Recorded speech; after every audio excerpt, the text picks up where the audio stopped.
Hi ಸ್ನೇಹಿತರೆ, ಎಲ್ರಿಗೂ ನಮಸ್ಕಾರ. Welcome to my channel. ಸ್ನೇಹಿತರೆ, ಕೇಳಿಸ್ತಿರ್ಬೋದು ನಿಮಗೆ ಮಂತ್ರಗಳೆಲ್ಲ ಕೇಳಿಸ್ತಾ ಇದೆ. ಅಂದರೆ ನಮ್ಮ ಮನೆ ಹತ್ರ ನವರಾತ್ರಿ ಪೂಜೆ ಮಾಡ್ತಾಯಿದ್ರು ಅಂತ ಹೇಳಿದ್ನಲ್ವ, ಡೈಲಿ ಮಾಡ್ತಾಯಿದ್ದಾರೆ. ಅಂದರೆ ನಾನು ಮೊದಲನೇ ದಿನ ಹೋಗಿದ್ದೆ ಅಷ್ಟೇ, ಬಿಟ್ಟರೆ ಮತ್ತೆ ಹೋಗಿಲ್ಲ. ಕೇಳಿಸ್ತಾ ಇದೆ ಅನಿಸುತ್ತೆ ನಿಮಗೆ. ನೋಡಿ, ಇಲ್ಲಿ ನಾನು ಕೂಡ ಶುಕ್ರವಾರ ಸಂಜೆ ಪೂಜೆ ಮಾಡ್ಕೊಂಡಿರೋದು ನಾನು ಒಂದು ವಿಡಿಯೋ ಮಾಡ್ಕೊಂಡಿದ್ದೆ. ಈಗ ಅದನ್ನು ಕೂಡ ತೋರಿಸ್ತಾ ಇದ್ದೀನಿ. ಉಪ್ಪಿನ ದೀಪ ಹಚ್ಚಿ ವಿಶೇಷವಾಗಿ ಪೂಜೆ ಮಾಡ್ಕೊಂಡಿದ್ದೆ ನಾನು. ಶುಕ್ರವಾರ ಇಷ್ಟೇ ಇರುತ್ತೆ ಪ್ರತಿ ಶುಕ್ರವಾರ ಪೂಜೆ. ನೋಡಿ, ಇದು ಜಾವತ್ ಪೌಡ್ರು, ಅಂದರೆ ಎಲ್ಲದಕ್ಕೂ ಹಾಕ್ತೀನಿ. ಸ್ವಲ್ಪ ದೀಪಕ್ಕೆ ಮತ್ತು ಕಳಸ ಓಡೋದ್ನಲ್ವ ಇವತ್ತು, ಅದಕ್ಕೆ. ಮತ್ತು ಲಕ್ಷ್ಮಿಗೆ ಹಣೆಗೆ ಸ್ವಲ್ಪ ಹಚ್ತೀನಿ. ಉಪ್ಪು ದೀಪ ಹಚ್ತೀನಲ್ವ, ಉಪ್ಪಿಗೂ ಸ್ವಲ್ಪ ಹಾಕ್ತೀನಿ. ಎಲ್ಲದಕ್ಕೂ ಸ್ವಲ್ಪ ಹಾಕ್ತೀನಿ ನಮ್ಮ ಪ್ರತಿ ಶುಕ್ರವಾರ. ಹಾಗಾಗಿ ವಿಶೇಷವಾಗಿರುತ್ತಲ್ವ ಸ್ವಲ್ಪ ಪೂಜೆ. ಹಾಗಾಗಿ ಈ ಜಾವತ್ ಪೌಡ್ರನ್ನ ಖಾಲಿ ಆದಂಗೆಲ್ಲ ನಾನು ತಂದಿಟ್ಕೊತೀನಿ. ಅದಕ್ಕೆ ಅಂತಲೇ ಸಪ್ರೇಟಾಗಿ ಒಂದು ವಿಡಿಯೋ ಮಾಡ್ತೀನಿ ಸ್ನೇಹಿತರೆ. ಈಗ ಸದ್ಯಕ್ಕೆ ಇಷ್ಟು ತೋರಿಸ್ತಾ ಇದ್ದೀನಿ. ನೋಡಿ, ಇದಾಗಿತ್ತು ಇವತ್ತಿನ ದೇವರ ಪೂಜೆ. ಅಂದರೆ ಇಲ್ಲಿ ಲೈಟ್ ಹಾಕಿ ನಾನು ವಿಡಿಯೋ ಮಾಡ್ಕೊಂಡಿದ್ದೀನಿ. ಸ್ವಲ್ಪ ಚೆನ್ನಾಗಿ ಬಂದಿದೆ, ಸಂಜೆ ಟೈಮಲ್ಲಿ ಮಾಡಿರೋದು.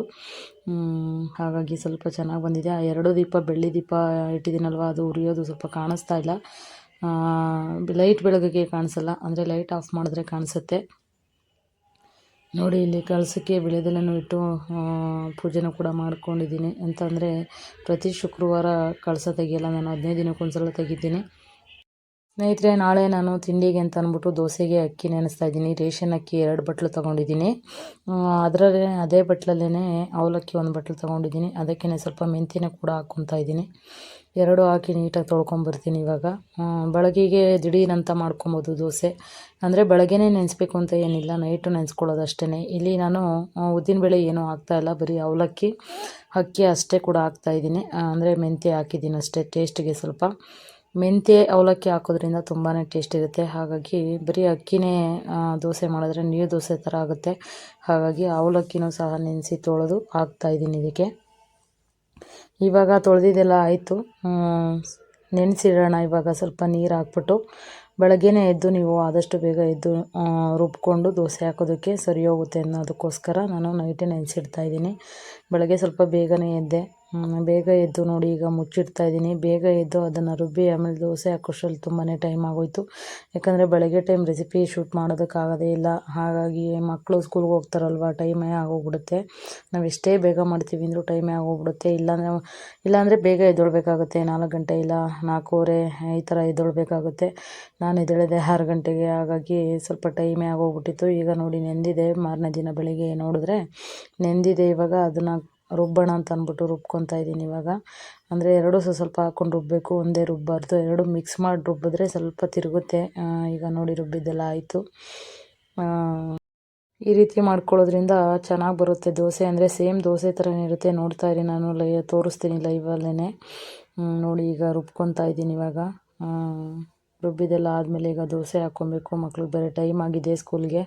ಹಾಗಾಗಿ ವಿಡಿಯೋ ಮಾಡಿಕೊಂಡೇ ನಾನು ಬೇಗ ಬೇಗ ಮಾಡ್ತಾಯಿದ್ದೀನಿ ಫಾಸ್ಟಾಗಿ. ಅಂದರೆ ಬೇಗ ಇದ್ದರೆ ಎಷ್ಟೊಂದು ಗಡಿಬಿಡಿ ಆಗೋದಿಲ್ಲ.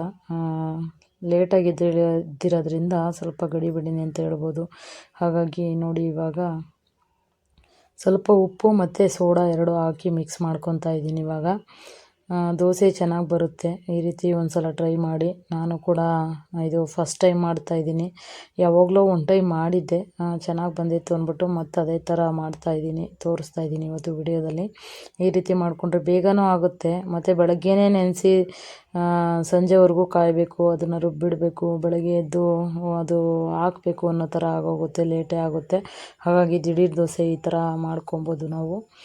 ಈಗ ನೋಡಿ, ಅದು ನೆನೆಯೋಕ್ಕೆ ಬಿಟ್ಬಿಟ್ಟು ಸ್ವಲ್ಪ ಉಪ್ಪು ಸೋಡಾ ಹಾಕಿ ನೆನೆಯೋದು ಬಿಟ್ಬಿಟ್ಟು ಈಗ ನಾನು ಟೊಮೊಟೊ ಗೊಜ್ಜು ಕೂಡ ರೆಡಿ ಮಾಡ್ಕೊತಾ ಇದ್ದೀನಿ. ಇದಕ್ಕೆ ಕಾಂಬಿನೇಷನ್ ಟೊಮೊಟೊ ಗೊಜ್ಜು ಚೆನ್ನಾಗಿರುತ್ತೆ. ಅಂದರೆ ಟೊಮೊಟೊ ಮೀಡಿಯಮ್ ಸೈಜ್ ಟೊಮೊಟೊ ಒಂದು 3 ತೊಗೊಂಡಿದ್ದೆ. ಮಗಳಿಗೆ ಒಬ್ಳಿಗೆ ಬಾಕ್ಸ್ಗೆ, ಅಂದರೆ ನಮಗೆ ಅಂದರೆ ಬಸ್ಸಾರಿದೆ. ಅದಕ್ಕೇ ಮುದ್ದೆ ಮಾಡೋಣ ಅಂತ ಅಂದ್ಕೊಂಡಿದ್ದೀನಿ. ನೋಡೋಣ, ನಮ್ಮ ಮನೆಯವ್ರು ಮುದ್ದೆ ಇಲ್ದಿದ್ದೀರಲ್ಲ. ಹಾಗಾಗಿ ಈಗ 3 ಟೊಮೊಟೊ ಕಟ್ ಮಾಡಿ ಇಟ್ಕೊಂಡಿದ್ದೆ. 2 ಈರುಳ್ಳಿ ಮೀಡಿಯಮ್ ಸೈಜ್ ಕಟ್ ಮಾಡಿ ಇಟ್ಕೊಂಡಿದ್ದೆ. ಎಣ್ಣೆ ಹಾಕಿ ಸಾಸಿವೆ ಮತ್ತು ಈರುಳ್ಳಿ ಟೊಮೊಟೊ ಹಾಕಿ ಫ್ರೈ ಮಾಡ್ತಾಯಿದ್ದೀನಿ. ಅದಕ್ಕೇ ಸ್ವಲ್ಪ ನೀರೆಲ್ಲ ಬಿಟ್ಕೊಬೇಕು, ಅಂದರೆ ಉಪ್ಪು ಹಾಕಲೇಬೇಕು. ಹಾಗಾಗಿ ಉಪ್ಪು ಹಾಕಿ ಸ್ವಲ್ಪ ಇನ್ನೊಂದು ಸ್ವಲ್ಪ ಮಿಕ್ಸ್ ಮಾಡ್ತಾಯಿದ್ದೀನಿ. ಈ ರೀತಿ ಚೆನ್ನಾಗಿ ಮಿಕ್ಸ್ ಮಾಡ್ಕೊಳ್ಬೇಕು. ಸ್ನೇಹಿತರೆ ನೋಡ್ತಿರ್ಬೋದು, ನೀವು ಕೇಳಿಸ್ಕೊತಾ ಇದ್ದೀರಾ ಅಂತ ಅಂದ್ಕೊತೀನಿ. ಇದು ಮಂತ್ರ ಹೇಳ್ತಾನೆ ಇದ್ದಾರೆ. ಪೂಜೆ ಅಂತೂ ತುಂಬ ಚೆನ್ನಾಗಾಗುತ್ತೆ. ಅಂದರೆ ಮೊನ್ನೆ ಹೋಗಿದ್ದಿದ್ದೇನೆ, ನಾನು ಹೋಗೋಕ್ಕಾಗಿಲ್ಲ. ಇಲ್ಲಿವರೆಗೂ ಕೇಳಿಸುತ್ತೆ ನೋಡಿ. ಅಲ್ಲಿ ನಮ್ಮ ಮನೆಯಿಂದ ಸ್ವಲ್ಪ ಡೌನ್ಗೆ ಒಂದು 4ನೇ ಮನೆಗೆ ಮಾಡ್ತಾ ಇರೋದು. ಇಲ್ಲಿವರೆಗೂ ಕೇಳಿಸುತ್ತೆ ಮಂತ್ರ. ನಾನು ವಾಯ್ಸ್ ಓವರ್ ಕೊಡ್ತಾಯಿದ್ರೆ ಆ ಮಂತ್ರನೇ ಕೇಳಿಸ್ತಾ ಇದೆ ನೋಡಿ. ಈ ಥರ ಚೆನ್ನಾಗಿ ಮ್ಯಾಶ್ ಮಾಡಬೇಕು. ಫಸ್ಟು ಅದು ಮ್ಯಾಶ್ ಆಗಿದ್ದಾದಮೇಲೆ ಸ್ವಲ್ಪ ನೀರು ಹಾಕಿ ಮತ್ತೆ ಈ ರೀತಿ ಮ್ಯಾಶ್ ಮಾಡ್ಕೋಬೇಕು. ಇನ್ನೊಂದು ಸಲ ಈ ರೀತಿ ಜೋರಾಗಿ ಇಟ್ಕೊಂಡು, ಜೋರು ಉರಿಲಿ ಇಟ್ಕೊಂಡು ಮ್ಯಾಶ್ ಮಾಡ್ಕೋಬೇಕಾಗುತ್ತೆ. ತಿರುಗಿಸ್ತಾನೆ ಇರಬೇಕು, ಯಾಕಂದರೆ ತಳ ಅಂಟುತ್ತೆ. ಹಾಗಾಗಿ ತಿರುಗಿಸ್ತಾನೆ ಇರಿ. ಅಂದರೆ ಜಾಸ್ತಿ ಹೊತ್ತು ಕೈ ಬಿಡಬೇಡಿ, ಬಿಡ್ಬೋದು, ಜಾಸ್ತಿ ಹೊತ್ತು ಕೈ ಬಿಡಬಾರ್ದು. ಯಾಕಂತಂದರೆ ತಳ ಅಂಟ್ಬಿಡುತ್ತೆ. ಹಾಗಾಗಿ ಅದಕ್ಕೇ ಇವಾಗ ನೋಡಿ ಸ್ವಲ್ಪ ಗಟ್ಟಿ ಆಗ್ತಿದ್ದಂಗೆನೇ ಈಗ ಸ್ವಲ್ಪ ಹುಳಿ ಸಾಂಬಾರು ಪೌಡ್ರನ್ನ ಹಾಕ್ಕೊತಾ ಇದ್ದೀನಿ ನಾನು. ಅದನ್ನು ಹಾಕಿ ಚೆನ್ನಾಗಿ ಫ್ರೈ ಮಾಡಬೇಕು. ಅದರಲ್ಲೇ ಸ್ವಲ್ಪ ಅದು ಫ್ರೈ ಆದಮೇಲೆ ಸ್ವಲ್ಪ ನೀರು ಹಾಕ್ಕೊಂಡು ಚೆನ್ನಾಗಿ ಸ್ವಲ್ಪ ಕುದಿಸ್ಕೊಂಡ್ರೆ, ಅಲ್ಲಿ ಕನ್ಸಿಸ್ಟೆನ್ಸಿ ನೋಡಿಕೊಂಡು ನೀರು ಹಾಕ್ಕೋಬೇಕಾಗತ್ತೆ ನೀವು. ಅಂದರೆ ತೆಳ್ಳಗೆ ಬೇಕಾ, ನಿಮಗೆ ಗಟ್ಟಿ ಬೇಕಾ, ಆ ಥರ ನೋಡ್ಕೊಂಡು ನೀರು ಹಾಕ್ಕೋಬೇಕಾಗತ್ತೆ. ನಾನು ಸ್ವಲ್ಪ ನೀರು ಹಾಕಿದ್ರೂ ಅದು ಗಟ್ಟಿನೇ ಬಂದ್ಬಿಡುತ್ತೆ, ಯಾಕಂದರೆ ಸಾಂಬಾರು ಪೌಡ್ರ್ ಹಾಕಿದ್ದೀವಲ್ವ, ಹಾಗಾಗಿ ಗಟ್ಟಿನೇ ಬಂದ್ಬಿಡುತ್ತೆ. ಈಗ ನೋಡಿ ಸ್ವಲ್ಪ ನೀರು ಹಾಕ್ಬಿಟ್ಟು ತಿರುಗಿಸ್ಕೊಳ್ತಾ ಇದ್ದೀನಿ. ಅದು ಸ್ವಲ್ಪ ಬೇಯಬೇಕು. ಬೇಯ್ತಿದ್ದಂಗೆ ಸ್ವಲ್ಪ ಗಟ್ಟಿ ಬರುತ್ತೆ ಅದು ಕನ್ಸಿಸ್ಟೆನ್ಸಿ. ಈಗ ಇಷ್ಟು ನೀರಿದೆ, ಇನ್ನೊಂದು ಸ್ವಲ್ಪ ಗಟ್ಟಿ ಥರ ಮಂದ ಥರ ಬರುತ್ತದು. ನೋಡ್ತಾ ಇರಿ, ಹಂಗೆ ತೋರಿಸ್ತೀನಿ. ಈ ರೀತಿ ಮಾಡಿಕೊಂಡ್ರೆ ದೋಸೆಗೆ ತುಂಬ ಚೆನ್ನಾಗಿರುತ್ತೆ. ನಮ್ಮ ಮಕ್ಕಳೆಲ್ಲ ಇದೇ ರೀತಿಯೇ ತಿನ್ನೋದು. ಜಾಸ್ತಿ ಟೊಮೊಟೊ ಗೊಜ್ಜು ಇಷ್ಟಪಡ್ತಾರೆ. ಇಲ್ಲಾಂದರೆ ಆಲೂಗೆಡ್ಡೆ ಪಲ್ಯ ಮಾಡಬೇಕು. ಬೇರೆ ಯಾವ ರೀತಿ ಪಲ್ಯ ಮಾಡಿದ್ರು ತಿನ್ನೋದಿಲ್ಲ ಸ್ನೇಹಿತರೆ. ಹಾಗಾಗಿ ಟೊಮೊಟೊ ಗೊಜ್ಜಿರಬೇಕು. ಚಟ್ನಿ ಮಾಡಿದ್ರು ತಿನ್ನಲ್ಲ ಅವರು. ಹಾಗಾಗಿ ಬರೀ ಟೊಮೊಟೊ ಗೊಜ್ಜು, ದೋಸೆಗೆ ಆಲೂಗೆಡ್ಡೆ ಪಲ್ಯ ಅಷ್ಟೇ ಬಿಟ್ಟರೆ ಬೇರೆ ಏನು ಪಲ್ಯಗಳು ತಿನ್ನಲ್ಲ ಅವರು. ನಾನಾದರೂ ಬೈತಾ ಇರ್ತೀನಿ ಒಂದೊಂದು ಸಲ, ಅದು ತರಕಾರಿಗಳೆಲ್ಲ ತಿನ್ನಬೇಕಮ್ಮ ಅಂತ ಅಂದ್ಬಿಟ್ಟು ಒಂದೊಂದು ಸಲ ಗದರಿಸಿ ತಿನ್ನಿಸಿದ್ರೆ ತಿಂತಾರೆ. ಮಾಡಿದಾಗ ಅವ್ರು ತಿನ್ನಲ್ಲ ಅನ್ನೋದಕ್ಕೋಸ್ಕರ ನಾನು ಕೂಡ ಮಾಡಲ್ಲ. ಈಗ ಸರ್ವಿಂಗ್ ಬೌಲ್ಗೆ ಸರ್ವ್ ಮಾಡಿದ್ದೀನಿ. ಈಗ ಇಲ್ಲಿ ದೋಸೆ ಕೂಡ ಹಾಕೊಳ್ಳೋದಕ್ಕೆ ರೆಡಿ ಮಾಡ್ತಾಯಿದ್ದೀನಿ. ಫಸ್ಟಿಗೆ ಒಂದು ಪ್ಯಾನ್ ಇಟ್ಕೊಂಡಿದ್ದೀನಿ. ಅಂದರೆ ಇದು ಬಟ್ಲು ಥರ ಇದೆ, ಅದರಲ್ಲೂ ಕೂಡ ಮಾಡ್ಕೋಬೋದು ನೀವು. ಈ ರೀತಿ ಕೂಡ ಮಾಡ್ಕೋಬೋದು. ಹೆಂಚು ಮೇಲೂ ತೋರಿಸ್ತೀನಿ, ಹೆಂಚು ಮೇಲೂ ಕೂಡ ಮಾಡ್ಕೋಬೋದು. ಈಗ ನೋಡಿ ಹಾಕ್ಕೊತಾ ಇದ್ದೀನಿ. ಇವಾಗ ಸ್ವಲ್ಪ ಎಣ್ಣೆ ಹಾಕಿ ಅದಕ್ಕೆ ಆ ಕಡೆ ಈ ಕಡೆ ಆಡಿಸ್ಬೇಕು ಎಣ್ಣೆ. ಅಂದರೆ ಸೈಡಲ್ಲೆಲ್ಲ ಹೋಗ್ಬೇಕು ಎಣ್ಣೆ, ಇಲ್ಲಾಂದರೆ ತಳ ಅಂಟುತ್ತೆ ಅನ್ನೋದಕ್ಕೋಸ್ಕರ ಎಣ್ಣೆ ಹಾಕ್ಕೊತಾ ಇದ್ದೀನಿ. ಈಗ ನೋಡಿ ದೋಸೆನೂ ಕೂಡ ಹಾಕಿದ್ದೀನಿ. ಈಗ ಅದು ಮಂದ ಇರುತ್ತಲ್ವ, ಅದು ಬೇಯೋದಿಲ್ಲ ಅನ್ನೋದಕ್ಕೋಸ್ಕರ ನಾನು ಪ್ಲೇಟ್ ಕೂಡ ಒಂದು ಮುಚ್ಚಿದ್ದೀನಿ. ನೋಡಿ ಎಷ್ಟು ಚೆನ್ನಾಗಿ ಬಂದಿದೆ ದೋಸೆ.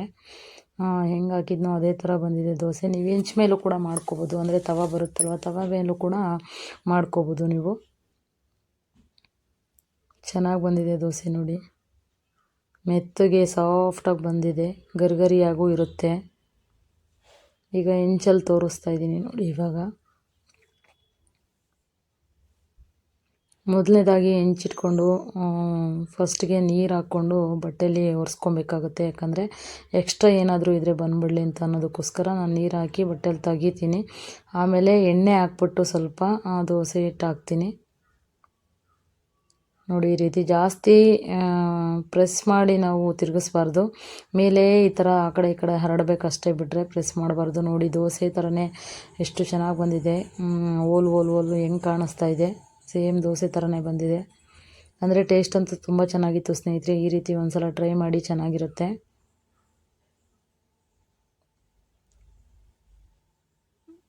ಇನ್ನೂ ಆಗಿಲ್ಲ ಅದು. ಅದಾಗ ಅದೇ ಬಿಡುತ್ತೆ ಸ್ನೇಹಿತರೆ, ಎಣ್ಣೆ ಹಾಕಿರ್ತೀವಲ್ವ, ಹಾಗಾಗಿ ಅದಾಗ ಅದೇ ಬಿಡುತ್ತೆ. ನೋಡಿ ಈಗ ಹೆಂಗೆ ಬಿಟ್ಟಿದೆ. ಈಗ ಚೆನ್ನಾಗಿ ಬಿಸಿಯಾಗಿರಬೇಕು ಹೆಂಚು. ಹಾಗಾಗಿ ಈಗ ಎತ್ತಿ ತಿರುವಾಗ್ತಾ ಇದ್ದೀನಿ ನಾನು. ಈ ಕಡೆ ಹಾಕಿ ಕೂಡ ನೀವು ತಿರುಗಿಸ್ಕೊಂಡು ಕೂಡ ನೀವು ಬೇಯಿಸ್ಕೊಬೋದು, ಇಲ್ಲ ಹಂಗೆ ಕೂಡ ಬೇಯಿಸ್ಕೊಬೋದು. ಪ್ಲೇಟ್ ಮುಚ್ಚಿ ಒಂದೇ ಸೈಡ್ ಬೇಯಿಸಿದ್ರು ಅದು ಬೆಂದಿರುತ್ತೆ, ಏನು ಪ್ರಾಬ್ಲಮ್ ಇರೋಲ್ಲ. ನಮ್ಮ ಮಕ್ಕಳಿಗೆ ದೋಸೆ ಚಪಾತಿ ಅಂದರೆ ತುಂಬ ಇಷ್ಟಪಡ್ತಾರೆ. ಅಂದರೆ ಅದು 1, 2 ಅಷ್ಟೇ, ರೈಸ್ ಐಟಮ್ ಜಾಸ್ತಿ ಮಾಡಿದ್ರೆ ಇಷ್ಟನೇ ಪಡೋಲ್ಲ. ಹಾಗಾಗಿ ಅವಾಗವಾಗ ದೋಸೆ ಮಾಡ್ತಾ ಇರ್ತೀನಿ ನಾನು. ಈ ರೀತಿ ದೋಸೆ ಟ್ರೈ ಮಾಡ್ತೀನಿ ನಾನು.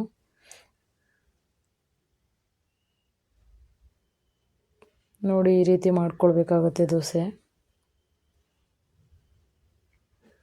ಮಗನಿಗೆ ಇವತ್ತು ಸ್ಕೂಲ್ ಇಲ್ಲ, ಮಗಳಿಗೆ ಮಾತ್ರ ಸ್ಕೂಲ್ ಇರೋದಲ್ವ. ಹಾಗಾಗಿ ಇವತ್ತು ಪೇರೆಂಟ್ಸ್ ಟೀಚರ್ ಮೀಟಿಂಗ್ ಇದೆಯಂತೆ ನನ್ನ ಮಗನಿಗೆ. ಹಾಗಾಗಿ ಮಗಳು ಮಾತ್ರ ಹೋಗಿದ್ದಾಳೆ. ನೋಡಿ ಇವಾಗ ದೋಸೆ ಆಯಿತು. ದೋಸೆ ಮತ್ತು ಟೊಮೊಟೊ ಗೊಜ್ಜು ರೆಡಿ. ಹೇಗೆ ಕಾಣಿಸ್ತಾ ಇದೆ, ಫುಲ್ ಕಲರ್ಫುಲ್ಲಾಗಿ ಕಾಣಿಸ್ತಾ ಇದೆ ಸ್ನೇಹಿತರೆ. ಇಷ್ಟ ಆದರೆ ನಿಮ್ಮ ಮನೇಲೂ ಕೂಡ ಒಂದ್ಸಲ ಟ್ರೈ ಮಾಡಿ. ಲೈಕ್ ಮಾಡಿ, ಶೇರ್ ಮಾಡಿ, ಕಮೆಂಟ್ ಮಾಡಿ, ಸಬ್ಸ್ಕ್ರೈಬ್ ಮಾಡ್ಕೊಳ್ಳೋದನ್ನು ಮರಿಬೇಡಿ ಅಂತ ಹೇಳ್ತಾ ಈ ವಿಡಿಯೋನ ಇಲ್ಲಿಗೆ ಎಂಡ್ ಮಾಡ್ತೀನಿ ಸ್ನೇಹಿತರೆ. ನೋಡಿ ಎಷ್ಟು ಮೆತ್ತಗೆ ಬಂದಿದೆ ದೋಸೆ. ಗೊಜ್ಜು ಕೂಡ ಕಲರ್ಫುಲ್ಲಾಗಿ ಕಾಣಿಸ್ತಾ ಇದೆ. ಸೂಪರಾಗಿತ್ತು ಗೊಜ್ಜು. ಮಗಳಿಗೆ ಇವಾಗ ಬಾಕ್ಸ್ಗೆ ಹಾಕಿ ಅವಳಿಗೂ ಕೂಡ ಕೊಟ್ಟು ಬರಬೇಕು. ಮಗನಿಂದು ಪೇರೆಂಟ್ಸ್ ಟೀಚರ್ ಮೀಟಿಂಗ್ಗೆ ಕೂಡ ಹೋಗಬೇಕು. ನೋಡಿ ಹೇಗೆ ಕಾಣಿಸ್ತಾ ಇದೆ ಅಂತ ಕಮೆಂಟ್ ಬಾಕ್ಸಲ್ಲಿ ಕಮೆಂಟ್ ಮಾಡಿ ಸ್ನೇಹಿತರೆ. ಇನ್ನು ಈ ವಿಡಿಯೋ ಇಷ್ಟ ಆದರೆ ಲೈಕ್ ಮಾಡಿ, ಶೇರ್ ಮಾಡಿ, ಕಮೆಂಟ್ ಮಾಡಿ, ಸಬ್ಸ್ಕ್ರೈಬ್ ಮಾಡ್ಕೊಳ್ಳೋದನ್ನು ಮರಿಬೇಡಿ ಅಂತ ಹೇಳಿ